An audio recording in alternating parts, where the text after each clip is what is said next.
Hi guys, welcome back to my channel Lush Gardener. So I have always been doing bottom watering for the pups, and now after repotting, I don't know when was the last time I repotted them.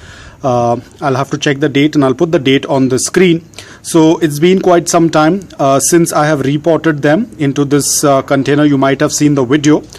If you haven't watched that video, I'll put the link in the description below. You can check it out. So since then they haven't been watered, so this is going to be their first watering. They already look a little bit closed inwards, so I think it's time to water them.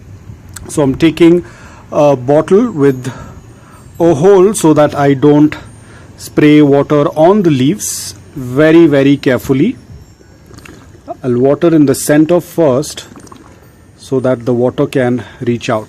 And now we have to do a complete watering, that is until the water starts passing through the drain hole. So usually this is the spot that I prefer to water, right in the center.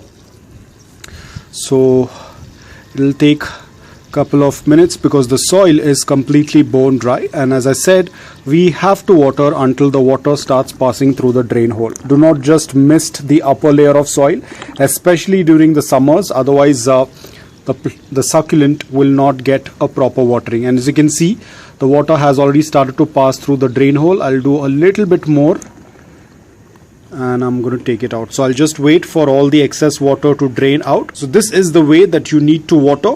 Wait for the soil to be completely bone dry and then water until the water starts passing through the drain hole.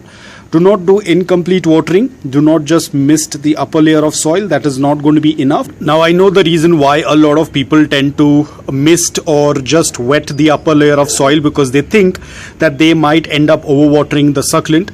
But rather than overwatering, you might end up underwatering, and underwatering pups excessively can also damage them, just like how overwatering can. So be extremely careful. All you have to do is just wait for the soil to be completely bone dry, then go ahead and do a complete watering until the water starts passing through the drain hole. So guys, that's all about it. I hope that this video was helpful to you. If it was, please hit the like button, and if you're new to my channel, please consider subscribing to it. Until then, take care, stay safe and keep propagating.